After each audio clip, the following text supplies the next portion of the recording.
إن الحمد لله نحمده ونستعينه ونستغفره ونعوذ بالله من شرور أنفسنا ومن سيئات أعمالنا من يهده الله فلا مضل له ومن يضلله فلا هادي له وأشهد أن لا إله إلا الله وحده لا شريك له وأشهد أن محمدًا عبده ورسوله أما بعد فإن خير الحديث كتاب الله وخير الهدي هدي محمد صلى الله عليه وسلم وشر الأمور محدثاتها وكل محدثة بدعة وكل بدعة ضلالة وكل ضلالة في النار فأعوذ بالله السميع العليم من الشيطان الرجيم بسم الله الرحمن الرحيم قاف والقرآن المجيد بل عجبوا أن جاءهم منذر منهم فقال الكافرون هذا شيء عجيب أئذا متنا وكنا ترابا ذلك رجع بعيد قد علمنا ما تنقص الأرض منهم وعندنا كتاب حفيظ بل كذبوا بالحق لما جاءهم فهم في أمر مريج يا أيها الذين آمنوا اتقوا الله حق تقاته ولا تموتن إلا وأنتم مسلمون يا أيها الناس اتقوا ربكم الذي خلقكم من نفس واحدة وخلق منها زوجها وبث منهما رجالا كثيرا ونساء واتقوا الله الذي تساءلون به والأرحام إن الله كان عليكم رقيبا يا أيها الذين آمنوا اتقوا الله وقولوا قولا سديدا يصلح لكم أعمالكم ويغفر لكم ذنوبكم ومن يطع الله ورسوله فقد فاز فوزا عظيما ہر طرح کی تعریف اللہ رب العالمین کے لیے لائق اور زیبا جو سارے جہان کا اکیلا خالق ہے، مالک ہے، حاکم ہے، رازق ہے، جو اپنے عرش پر ہوتے ہوئے پوری کائنات کا نظام چلا رہا ہے۔ بعدہ اس کے تمام نبیوں اور رسولوں پر درود و سلام نازل ہوں، خصوصاً آخری نبی حضرت محمد مصطفیٰ صلی اللہ علیہ وسلم پر۔ محترم حاضرین، اللہ تبارک و تعالیٰ نے ہم سب کو پیدا کیا، رشد و ہدایت کے لیے بہت سارے نبیوں اور رسولوں کو بھیجا، اچھے اور برے کاموں کی تمیز بتائی، اچھے کاموں کے کرنے کا انعام کیا ہے اس کو ذکر کیا گیا، برے اور گناہ کے کاموں کے کرنے سے نقصان کیا ہے اس کو بتایا گیا۔ اللہ کے نبی صلی اللہ علیہ وسلم فرماتے ہیں کہ کوئی بھی کام ایسا نہیں ہے جو تمہارے لیے خیر کا سبب ہو مگر میں نے اس کی وضاحت کر دی ہے، اور کوئی بھی کام ایسا نہیں ہے جو تمہارے لیے نقصان دہ ہو میں نے اس کی بھی وضاحت کر دی ہے۔ ترکتکم علی محطۃ البیضاء، ہم نے تم کو ایک روشن شاہراہ پر چھوڑا ہے، لیلھا کنہارھا، اس کی راتیں بھی دن کی طرح روشن ہیں۔ یعنی اللہ کے نبی صلی اللہ علیہ وسلم نے اللہ کے حکم سے سب کچھ بتا دیا۔ کسی بھی کام میں ذرہ برابر اگر بھلائی ہے تو اس کا ذکر کیا گیا ہے، کسی بھی کام میں ذرہ برابر اگر گناہ ہے تو اس کا بھی ذکر کیا گیا۔ گناہ دو طرح کے ہوتے ہیں، ایک چھوٹا گناہ، ایک بڑا گناہ۔ چھوٹے گناہ اپنے آپ نیکیوں کے ذریعے سے معاف ہو جاتے ہیں، وضو کرتے ہیں، نماز پڑھتے ہیں، روزہ رکھتے ہیں، حج کرتے ہیں، چھوٹے چھوٹے گناہ ہماری نیکیوں سے معاف ہو جاتے ہیں۔ لیکن بڑے بڑے گناہوں کے لیے توبہ کرنا، استغفار کرنا اور آئندہ نہ کرنے کا عہد کرنا، یہ سب ضروری ہوتا ہے۔ جو بڑے بڑے گناہ ہیں ان گناہوں میں ایک گناہ ہے زناکاری۔ بہت سارے لوگ لا علمی کی وجہ سے یا شہوت کے غلبے کی وجہ سے یا ایمان کی کمزوری کی وجہ سے اس گناہ میں مبتلا ہو جاتے ہیں۔ زناکاری بڑا گناہ ہے، بلکہ یہ وہ گناہ ہے جو فرد، خاندان اور معاشرے تینوں کی تباہی کا سبب بنتا ہے۔ اسی لیے اللہ تبارک و تعالیٰ نے قرآن مجید میں کئی مقامات پر اس گناہ کی طرف توجہ دلا کر کے اس سے بچنے کا حکم دیا۔ نبی صلی اللہ علیہ وسلم نے بہت ساری حدیثوں میں اس کی سنگینی کو بیان کیا ہے۔ آج کے جمعہ کے خطبے کے لیے میں نے جس عنوان کو منتخب کیا ہے وہ ہے زناکاری کی حرمت۔ اللہ سے دعا ہے کہ اللہ تبارک و تعالی ہم تمام کو زناکاری سے محفوظ رکھے۔ زناکاری کسے کہتے ہیں؟ ایک مرد اپنی بیوی کو چھوڑ کر کے کسی دوسری عورت سے اپنی شہوت، اپنی خواہش پوری کرتا ہے، اس کو زنا کہتے ہیں۔ ایک عورت اپنے شوہر کو چھوڑ کر کے کسی دوسرے مرد سے اپنی شہوت پوری کرتی ہے، اپنی خواہش پوری کرتی ہے، تو اس کو زنا کہتے ہیں۔ شادی سے پہلے بھی لوگ اس گناہ میں مبتلا ہوتے ہیں، شادی کے بعد بھی کچھ لوگ اس گناہ میں مبتلا ہو جاتے ہیں۔ اس گناہ کی سنگینی کا اندازہ اس آیت سے لگایا جا سکتا ہے جس میں اللہ تعالیٰ نے فرمایا لا تقربوا الزنا انہ کان فاحشۃ وساء سبیلا، لوگوں زنا کے قریب بھی مت جاؤ، یہ گندا کام ہے اور برا راستہ ہے۔ زنا نہیں کرنا ہے یہ تو معلوم ہے، لیکن زنا کے قریب بھی نہیں جانا، اس کا کیا مطلب؟ اس کا مطلب یہ ہے کہ وہ کام جو تم کو زنا میں مبتلا کر دیں ان سے بچنا ہے۔ اس آیت کی تشریح میں مفسرین نے بڑی اہم باتیں لکھی ہیں۔ مثال کے طور پر پردے کا اہتمام کرنا۔ اگر عورت بے پردہ ہو کر کے نکلے گی تو مرد کی شہوت میں، اس کے جذبات میں اضافہ ہوگا اور بے حیائی اور بے شرمی کی انتہا ہوگی، لوگوں کے دلوں میں خواہشات پیدا ہوں گے اور زنا کی نوبت آ جائے گی۔ اس لیے عورتوں کو پردے کا اہتمام کرنا چاہیے۔ اللہ کے نبی صلی اللہ علیہ وسلم نے فرمایا قیامت کے قریب بے پردگی عام ہو جائے گی۔ کاسیات عاریات مومیلات مائلات، عورتیں ہوں گی کپڑا پہنیں گی پھر بھی ننگی رہیں گی، وہ دوسروں کو اپنی طرف مائل کریں گی، خود بھی ان کی طرف مائل ہوں گی۔ کپڑا پہن کر بھی ننگی رہنا، اس کا کیا مطلب؟ کپڑے اتنے چست ہو جائیں گے کہ جسم کے نشیب و فراز ظاہر ہوں گے۔ اور آج ہم دیکھ رہے ہیں خواتین کیسے کپڑے پہنتی ہیں، کیسے برقعے پہنتی ہیں۔ اسی طریقے سے کپڑے پہننے کے باوجود بھی ننگی ہونے کا مطلب یہ ہے کہ ان کے کپڑے چھوٹے ہو جائیں گے، جسم کا بہت سارا حصہ دکھائی دے گا۔ اب جو نئے نئے کپڑے پہن رہی ہیں خواتین، اس میں جسم کا بہت سارا حصہ کھلا رہتا ہے، دکھائی دیتا ہے، نوجوانوں کے جذبات بھڑکتے ہیں اور زنا کی نوبت آ جاتی ہے۔ اسی طریقے سے کپڑے پہننے کے باوجود بھی ننگی رہنے کا مطلب یہ ہے کہ کپڑے اتنے باریک ہوں گے، جیسا کہ آج نٹ کے کپڑے چل رہے ہیں، کپڑا پہننے کے باوجود بھی اندر سے جسم جھلکے گا اور باہر والوں کو دکھائی دے گا۔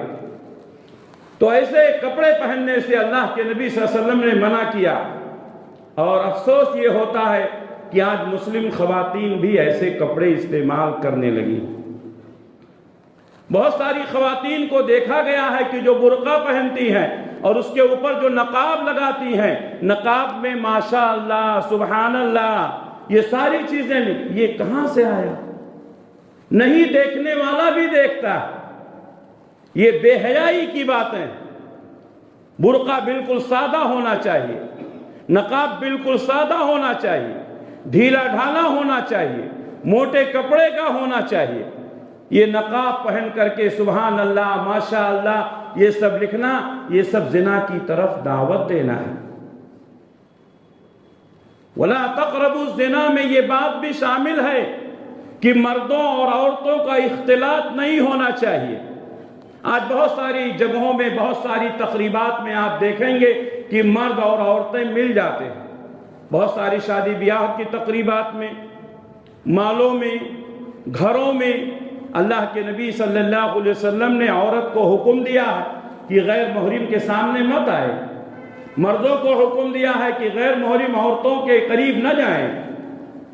اسی طریقے سے مردوں کا غیر محرم عورتوں سے یا عورتوں کا غیر محرم مردوں سے بات چیت کرنا، چاہے وہ آمنے سامنے کی بات ہو یا موبائل کے ذریعے سے ہو یا فیس بک اور واٹس ایپ کے ذریعے سے ہو، یہ ساری چیزیں زنا کی طرف لے جاتی ہیں۔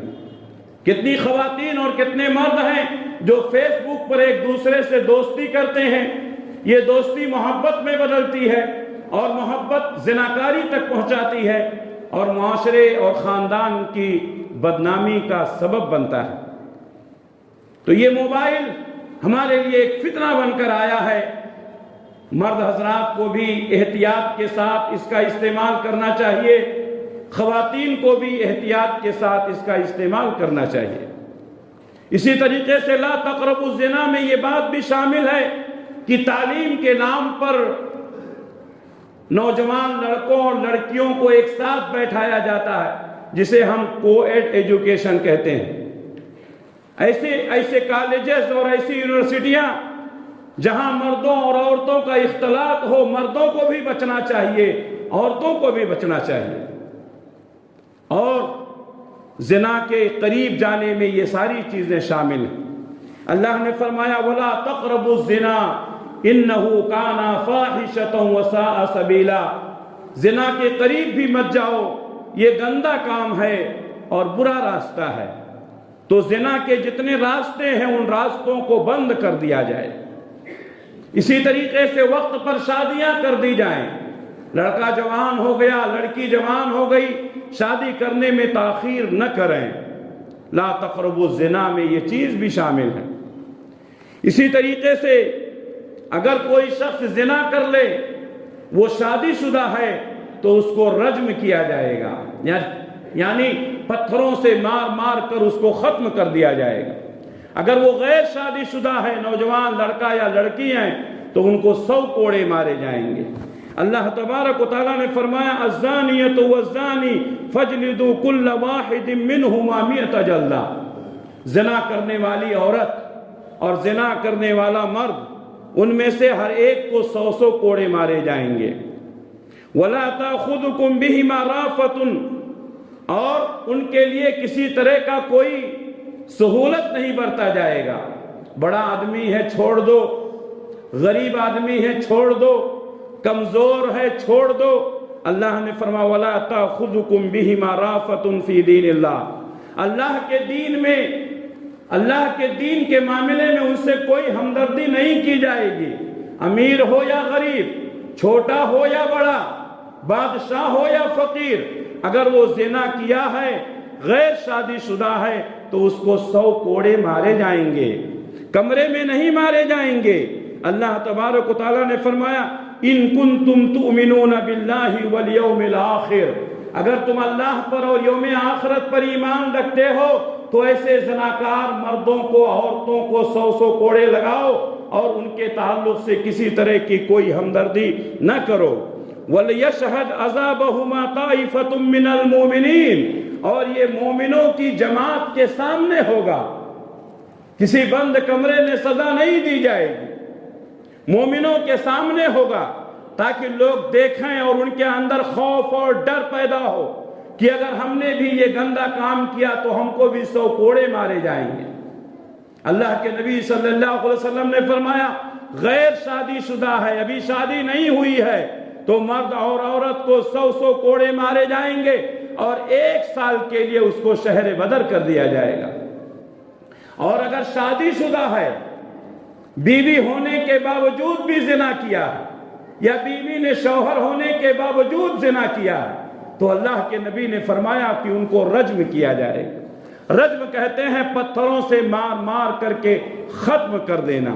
اللہ کے نبی صلی اللہ علیہ وسلم کے زمانے میں کئی واقعات ایسے پیش آئے کہ لوگوں نے اپنے زنا کا اقرار کیا اور نبی صلی اللہ علیہ وسلم نے ان کو سزا دلوائی۔ ایک صحابی ہے معیز الاسلمی، قبیلہ اسلم کے رہنے والے تھے۔ اللہ کے نبی صلی اللہ علیہ وسلم کے پاس آئے، کہا اللہ کے رسول مجھے پاک کر دیجئے، میں نے زنا کر لیا۔ اللہ کے نبی صلی اللہ علیہ وسلم نے منہ پھیر لیا، ایک بار کہا، دو بار کہا، تین بار کہا۔ پیارے نبی نے فرمایا معیز اسلمی کے منہ کو دیکھو، کہیں انہوں نے شراب تو نہیں پی لی ہے، ایسی باتیں کر رہے ہیں۔ صحابہ نے ان کے منہ کے قریب لے جا کر کے سونگھا تو کہا اللہ کے رسول انہوں نے شراب نہیں پی ہے۔ 3 مرتبہ اقرار کرنے کے بعد اللہ کے نبی نے حکم دیا کہ ان کو رجم کر دیا جائے، چنانچہ ان کو پتھروں سے مار مار کر ختم کر دیا گیا۔ ایک خاتون آئی، انہوں نے کہا اللہ کے رسول مجھے بھی پاک کر دیجئے۔ اللہ کے نبی صلی اللہ علیہ وسلم نے فرمایا کیا بات کرتے ہو؟ کہا معیز اسلمی کو جو سزا دی گئی ہے اس نے میرے ساتھ زنا کیا، ہم دونوں کے غلط سمبند تھے۔ اللہ کے نبی صلی اللہ علیہ وسلم نے حکم دیا، اس عورت کو بھی رجم کر دیا گیا، ان کو بھی پتھر سے مار مار کر ہلاک کر دیا گیا۔ رجم یہ سب سے سخت سزا ہوتی ہے۔ اگر کسی انسان کو پھانسی پر لٹکایا جاتا ہے، چند سیکنڈ لگتے ہیں اس کی روح نکلنے میں۔ اگر کسی انسان کی گردن مار دی جاتی ہے تو چند سیکنڈ اس کو تکلیف ہوتی ہے اور وہ تڑپ کے مر جاتا ہے۔ لیکن سب سے سخت سزا اگر ہے تو رجم ہے۔ ان زندہ انسان کو پتھروں سے مارتے رہتے ہیں اور اس وقت تک مارتے رہیں گے جب تک کہ اس کی چیخ و پکار بند نہ ہو جائے، جب تک کہ وہ موت کی نیند میں نہ سو جائے۔ میرے بھائیوں، اتنی سخت سزا اور کسی جرم میں نہیں ہے۔ آپ سوچ سکتے ہیں اس کی سنگینی کو۔ ایک اور خاتون آئی، اللہ کے نبی صلی اللہ علیہ وسلم سے کہا کہ اللہ کے رسول مجھے پاک کر دیجئے، مجھ سے زنا ہو گئی ہے، لیکن مسئلہ یہ ہے میرے پیٹ میں ابھی بچہ پل رہا ہے۔ اللہ کے نبی صلی اللہ علیہ وسلم نے ان کے رشتہ داروں کو بلایا اور کہا کہ جاؤ ان کے ساتھ اچھا سلوک کرو، اور جب بچہ پیدا ہو جائے گا تب میرے پاس لے کر کے آنا۔ حمل کا وقت ہوا، بچہ پیدا ہوا، کپڑے میں لپیٹ کر کے خاتون نبی کی خدمت میں پہنچی اور کہا اللہ کے رسول یہ امانت آپ کے حوالے ہے، آپ مجھے پاک کر دیجئے۔ اللہ کے نبی صلی اللہ علیہ وسلم نے اس نوزائیدہ بچے کو ایک انصاری کے حوالے کیا، کہا اس کی پرورش کرو، اور اللہ کے نبی نے صحابہ کو حکم دیا کہ اس عورت کو رجم کر دیا جائے۔ آپ سوچیں کہ یہ کتنا سنگین جرم ہے۔ کوئی بھی جرم اتنا زیادہ نہیں ہے جس کی اتنی سخت سزا متعین کی گئی ہو۔ اور صحابہ کرام کتنا اللہ سے ڈرنے والے تھے، ان کو معلوم تھا کہ اگر میں نے اقبال جرم کیا تو پتھروں سے مار مار کر کے مجھے ہلاک کر دیا جائے گا، لیکن اس کے باوجود بھی وہ نبی کے پاس پہنچتے تھے۔ وہ سمجھتے تھے کہ یہ دنیا کا عذاب یہ کم ہے، آخرت کا عذاب بہت زیادہ ہے۔ میرے بھائیوں، لیکن یہ سزا اس وقت دی جائے گی جب اسلامی حکومت قائم ہو، مسلمانوں کا خلیفہ ہو، اور مسلمانوں کا خلیفہ اور امیر یا قاضی یہ فیصلہ کرے۔ ہم اپنے آپ یہ فیصلے نہیں کر سکتے ہیں۔ اسی طریقے سے اللہ تبارک و تعالیٰ نے مسلم مردوں اور خواتین کی عزتوں کا کتنا زیادہ ان کی حفاظت کا اہتمام کیا ہے۔ کوئی عورت کسی مرد کے اوپر الزام نہ لگائے، کوئی عورت کسی مرد کے اوپر الزام نہ لگائے، کوئی مرد کسی عورت کے اوپر الزام نہ لگائے۔ بعض لوگوں کی عادت ہوتی ہے، اپنی بیوی کو پسند نہیں کرتے ہیں، بدکاری کا الزام لگا کر کے اس کو طلاق دے دیتے ہیں۔ بعض عورتیں اپنے شوہروں کو پسند نہیں کرتی ہیں، ان کے اوپر بدکاری کا الزام لگا کر کے ان سے خلا لے لیتی ہیں۔ آپ کو بیوی پسند نہیں ہے، طلاق دینے کی اجازت ہے۔ آپ کو شوہر پسند نہیں ہے، خلا لینے کی اجازت ہے۔ لیکن کسی کے اوپر زنا کا الزام لگانا اللہ تبارک و تعالیٰ کو یہ بات پسند نہیں ہے۔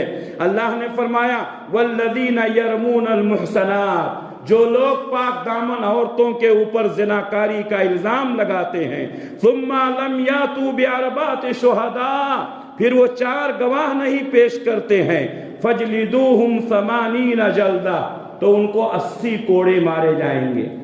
آپ نے کسی عورت پر الزام لگا دیا زناکاری کا اور اس نے وہ کام نہیں کیا ہے، آپ نے اس کا جرم ثابت نہیں کیا، 1 2 نہیں 4 گواہوں کی ضرورت ہے۔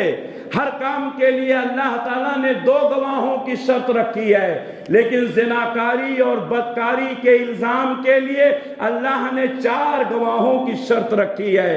آپ سوچ سکتے ہیں کہ انسان کی عزت کتنی محترم ہے۔ آپ کسی عورت پر الزام لگاتے ہیں، 4 گواہ پیش کرنا ہے۔ یہ آیت سن کر کے ایک صحابی اللہ کے نبی صلی اللہ علیہ وسلم کی خدمت میں حاضر ہوئے، کہا اللہ کے رسول، اگر میں اپنے بیوی کو کسی غیر مرد کے ساتھ دیکھ لوں تو میں 4 گواہ ڈھونڈنے جاؤں گا، یہ تو ناممکن ہے۔ پیارے نبی نے فرمایا میں تمہاری غیرت کی قدر کرتا ہوں، لیکن میں تم سے زیادہ غیرت مند ہوں اور اللہ مجھ سے بھی زیادہ غیرت مند ہے۔ اللہ تبارک و تعالیٰ کسی کی عزت کے ساتھ کھلواڑ کرنے کو پسند نہیں کرتا ہے۔ جب تک تم 4 گواہ نہیں پیش کرو گے تمہاری گواہی نہیں مانی جائے گی، اور اگر گواہ پیش نہیں کرو گے 80 کوڑے مارے جائیں گے۔ اللہ کے نبی صلی اللہ علیہ وسلم کی بیوی پر الزام لگایا گیا، واقعہ افک جسے اللہ تعالیٰ نے سورہ نور کے اندر بیان کیا ہے۔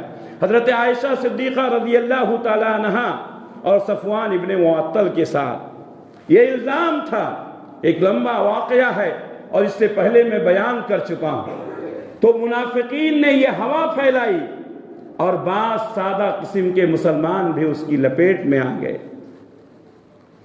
جب اللہ تبارک و تعالیٰ نے حضرت عائشہ صدیقہ رضی اللہ تعالیٰ عنہا کے برات کے تعلق سے آیت اتاری تو منافقین کو تو سزا نہیں دی گئی، لیکن جو کمزور ایمان والے مومن تھے، مسلمان تھے، اللہ کے نبی صلی اللہ علیہ وسلم کے حکم سے ان کو 80 کوڑے مارے گئے۔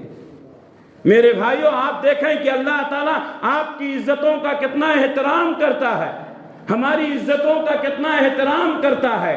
ہر انسان کی عزت ہوتی ہے، امیر ہو یا غریب، چھوٹا ہو یا بڑا، مرد ہو یا عورت۔ اگر ہم نے کسی کی عزت کے ساتھ کھلواڑ کیا قیامت کے دن ہم اللہ کے یہاں مجرم ہوں گے۔ اللہ کے نبی صلی اللہ علیہ وسلم نے فرمایا کسی کے خون کے ساتھ کھلواڑ کرنا، کسی کے مال کے ساتھ کھلواڑ کرنا، کسی کی عزت کے ساتھ کھلواڑ کرنا، اللہ نے اس کو حرام قرار دیا۔ اس لیے کبھی بھی کسی کے اوپر الزام نہ لگائیں۔ اللہ کے نبی صلی اللہ علیہ وسلم صحابہ کرام سے بیعت کرتے تھے، صحابیات سے بھی بیعت کرتے تھے۔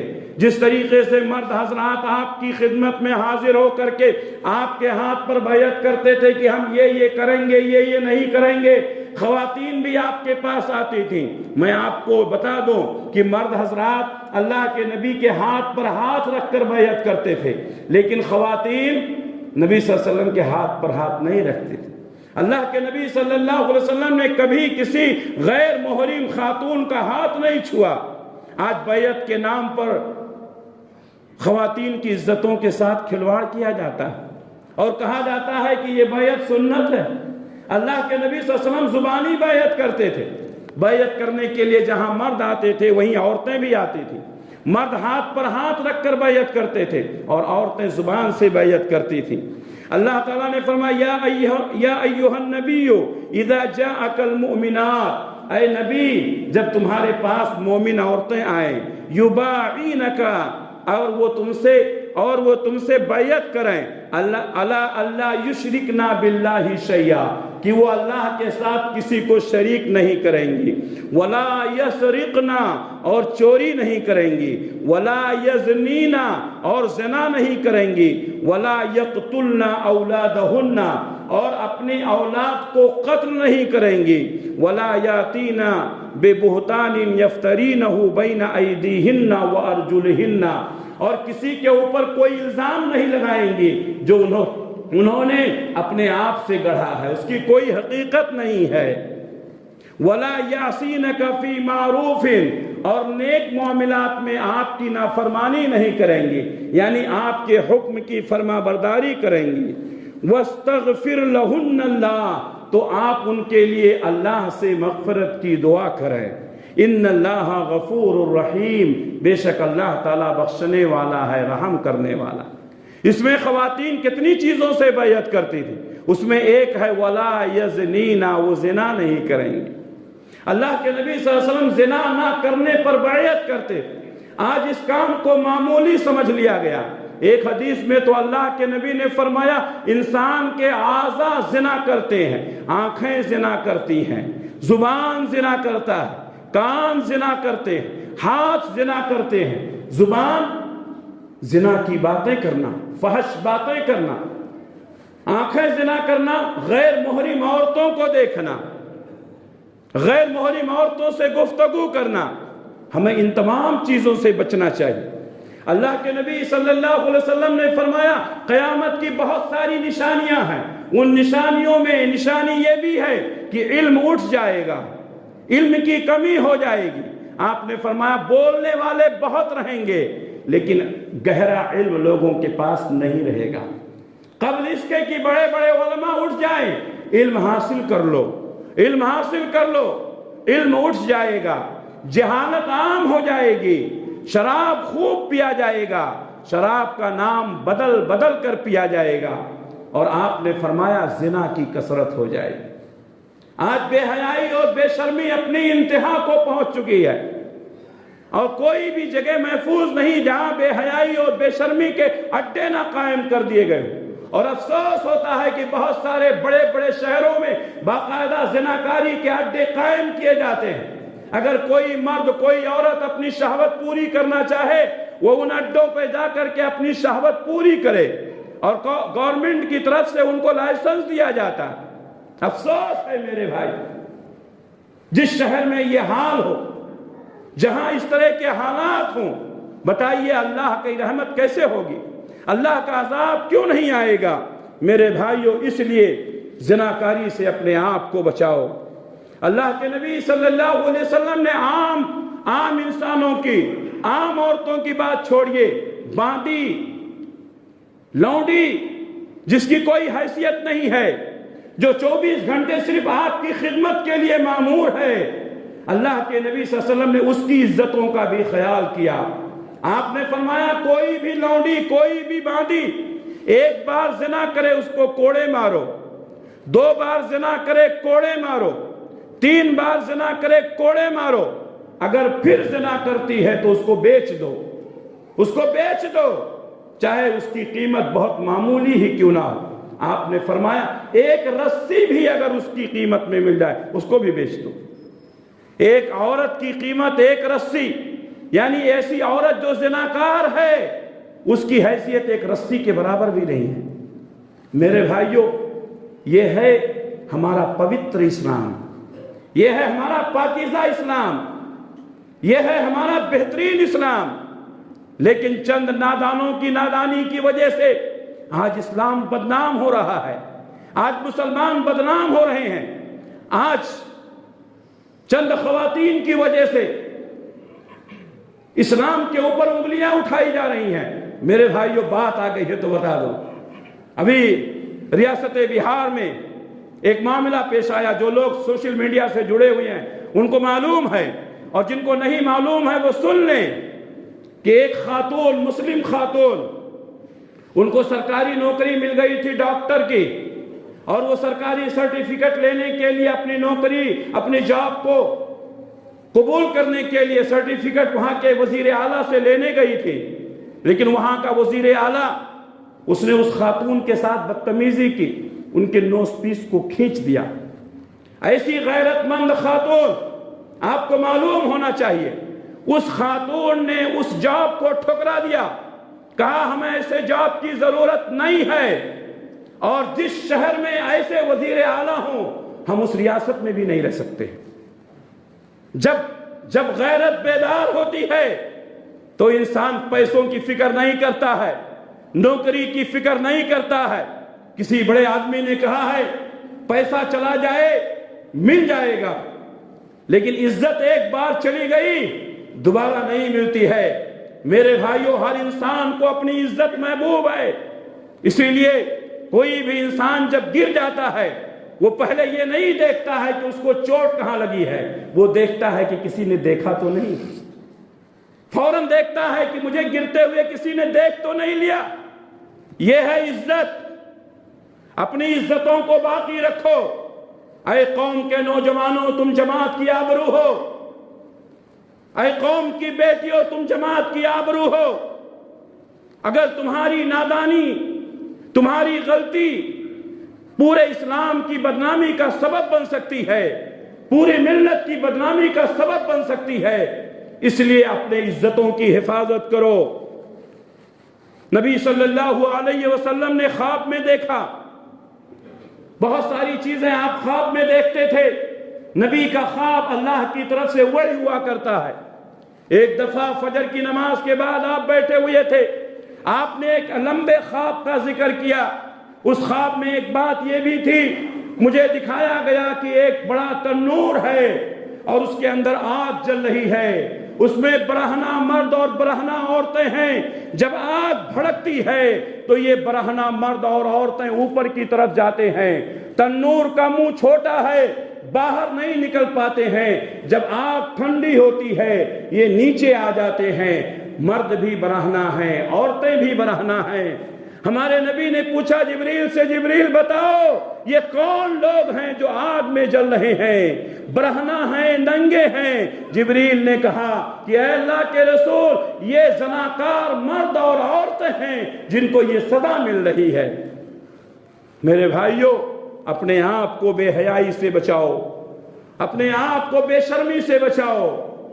حضرت عبداللہ ابن مسعود رضی اللہ تعالیٰ عنہ کہتے ہیں، میں نے اللہ کے نبی صلی اللہ علیہ وسلم سے پوچھا کہ اے اللہ کے رسول سب سے بڑا گناہ کیا ہے؟ تو آپ نے فرمایا یہ کہ تو اللہ کے ساتھ کسی کو شریک ٹھہرائے۔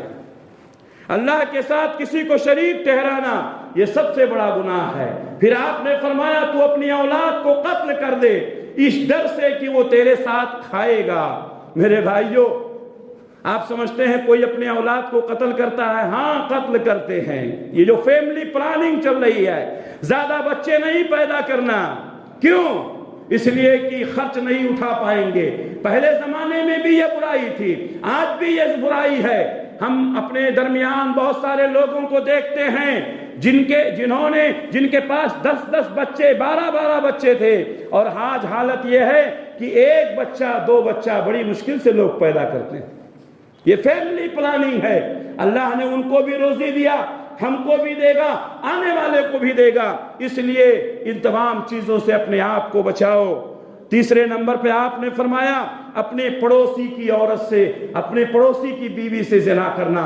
عام عورتوں سے زنا کریں گے ایک گناہ ہے، اپنی پڑوسی کی عورت سے زنا کریں گے ڈبل گناہ ہے۔ کیوں؟ پڑوسی میں ایک دوسرے کے لوگ معاون و مددگار ہوتے ہیں۔ آپ اپنا گھر چھوڑ کر آئے ہیں، کیوں؟ آپ کو معلوم ہے کہ آپ کے محلے کے لوگ نیک ہیں۔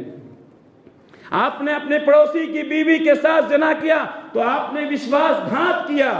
پڑوسی کی عورت کے ساتھ زنا کرنے سے ڈبل گناہ ملتا ہے۔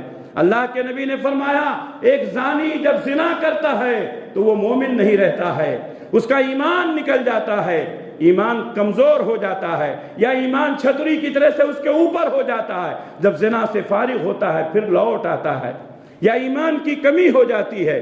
پیارے نبی نے فرمایا جب کسی بھی بستی میں زناکاری عام ہو جائے، ربا عام ہو جائے، تو ان لوگوں نے اپنے اوپر اللہ کے عذاب کو حلال کر لیا ہے۔ اب اللہ کا عذاب آئے گا، اور اللہ کے عذاب مختلف شکلوں میں آتے ہیں۔ کہیں ہمارے اوپر جو یہ عذاب آئے ہیں ہماری ان گناہوں کا نتیجہ تو نہیں ہے؟ ربا، سود اور زنا، فحاشی و بدکاری، یہ دونوں جب عام ہو جائیں تو اللہ کے نبی نے فرمایا ایسے لوگوں کے اوپر اللہ کا عذاب آتا ہے۔ ان لوگوں نے اپنے اوپر اللہ کے عذاب کو حلال کر لیا۔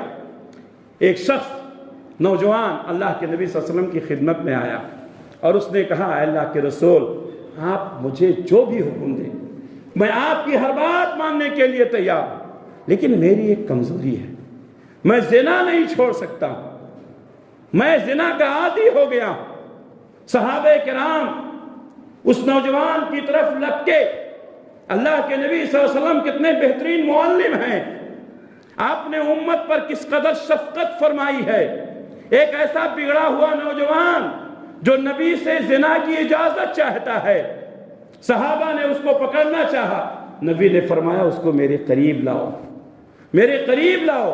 پیارے نبی نے پوچھا بیٹا بتاؤ تم اپنی بہن کے ساتھ، تمہاری بہن کے ساتھ کوئی زنا کرے تم پسند کرو گے؟ کہا نہیں۔ کہا تمہاری ماں کے ساتھ کوئی زنا کرے پسند کرو گے؟ کہا نہیں۔ کہا تمہاری پھوپھی کے ساتھ کوئی زنا کرے پسند کرو گے؟ کہا نہیں۔ کہا اللہ کے رسول نے فرمایا تم جس کے ساتھ زنا کرو گے وہ بھی تو کسی کی بیٹی ہے، وہ بھی تو کسی کی بہن ہے، وہ بھی تو کسی کی ماں ہے، وہ بھی تو کسی کی پھوپھی ہے، وہ بھی تو کسی کی خالہ ہے۔ پھر پیارے نبی صلی اللہ علیہ وسلم نے اس نوجوان کے سینے پر ہاتھ رکھا، کہا اے اللہ اس کے دل کو پاک کر دے، اے اللہ اس کے جسم کو پاک کر دے، اے اللہ اسے برے خیالوں سے پاک کر دے۔ صحابہ کرام کہتے ہیں کہ نبی کی نصیحت کے بعد اس نوجوان نے کسی عورت پر غلط نگاہ ڈالنا تو چھوڑو، اس نے کسی عورت کی غیر محرم کی طرف نگاہ اٹھا کر دیکھا بھی نہیں۔ میرے بھائیوں بڑا سنگین مسئلہ ہے، بڑی تیزی کے ساتھ زناکاری پھیل رہی ہے۔ اللہ سے توبہ کرو، اگر آپ زنا سے بچنا چاہتے ہیں تو آپ اپنی نگاہوں کی حفاظت کریں، اگر آپ زنا سے بچنا چاہتے ہیں تو تنہائی میں اللہ کا خوف پیدا کریں، اکیلے میں رہیں تو اللہ سے ڈریں، اس لیے کہ اکیلے میں شیطان وسوسوں میں مبتلا کر دیتا ہے۔ اسی طریقے سے اگر آپ زناکاری سے بچنا چاہتے ہیں تو نکاح میں جلدی کریں، نکاح کو آسان بنائیں۔ ہمارے لوگوں نے نکاح کو مشکل کر دیا ہے، لاکھوں کروڑوں روپے کا انتظام کرنا پڑتا ہے۔ ہماری نگاہ میں وہ نکاح بہتر ہے جس میں بہت زیادہ خرچ کیا جائے۔ پیارے نبی نے فرمایا سب سے برکت والا نکاح وہ ہے جس میں سب سے کم خرچ کیا جائے۔ جس چیز کو آسان بنایا تھا دین نے، ہم اور آپ نے اس کو مشکل بنا دیا۔ اگر کوئی نوجوان ہے شادی کرنے میں تاخیر ہو رہی ہے تو اس کو چاہیے کہ وہ روزوں کا اہتمام کرے۔ اسی طریقے سے اگر آپ زناکاری سے بچنا چاہتے ہیں اچھے اور نیک لوگوں کی صحبت اختیار کریں، برے لوگوں کی صحبت میں رہیں گے بری عادتیں پڑ جائیں گی۔ اگر کسی سے زنا ہو گیا ہے، اللہ نہ کرے، اللہ تعالی ہم سب کی حفاظت فرمائے، لیکن اگر کسی سے زنا ہو گیا ہے تو اب وہ کیا کرے؟ وہ سچے دل سے توبہ کر لے، ابھی توبہ کر لے، ابھی توبہ کر لے، نماز سے پہلے، جمعہ کی نماز سے پہلے توبہ کر لیں۔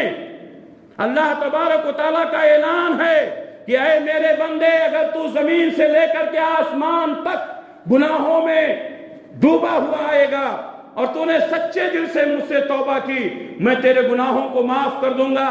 ایسے نوجوان لڑکے اور لڑکیاں جو اس بے حیائی میں مبتلا ہو گئے ہیں، جنہوں نے یہ جرم کیا ہے، آپ کو کسی کے سامنے ظاہر کرنے کی ضرورت نہیں ہے، ابھی توبہ کریں، اسی وقت توبہ کریں، یقیناً اللہ تعالیٰ گناہوں کو معاف کرنے والا ہے۔ اللہ سے دعا ہے کہ اللہ تعالیٰ میری آپ کی پوری ملت کی حفاظت فرمائے۔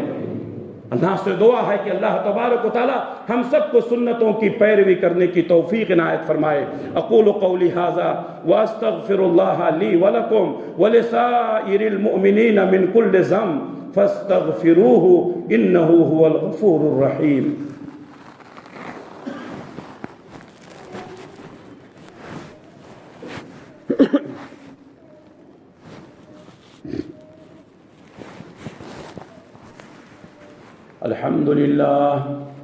الحمد لله نحمده ونستعينه ونستغفره ونعوذ بالله من شرور أنفسنا ومن سيئات أعمالنا، من يهده الله فلا مضل له ومن يضلله فلا هادي له، وأشهد أن لا إله إلا الله وحده لا شريك له، وأشهد أن محمدا عبده ورسوله، أما بعد فإن خير الحديث كتاب الله وخير الهدي هدي محمد صلى الله عليه وسلم، وشر الأمور محدثاتها وكل محدثة بدعة وكل بدعة ضلالة وكل ضلالة في النار۔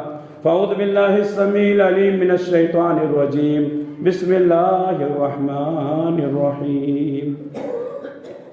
إن الله وملائكته يصلون على النبي يا أيها الذين آمنوا صلوا عليه وسلموا تسليما اللهم صل على محمد وعلى آل محمد كما صليت على إبراهيم وعلى آل إبراهيم إنك حميد مجيد اللهم بارك على محمد وعلى آل محمد كما باركت على إبراهيم وعلى آل إبراهيم إنك حميد مجيد اللهم انصر من نصر دين محمد صلى الله عليه وسلم واجعل منهم واخذل من خذل دين محمد صلى الله عليه وسلم ولا تجعل منهم عباد الله رحمكم الله إن الله يأمر بالعدل والإحسان وإيتاء ذي القربى وينهى عن الفحشاء والمنكر والبغي يعظكم لعلكم تذكرون اذكروا الله يذكركم ودعوه يستجب لكم ولذكر الله أكبر وأقيموا الصلاة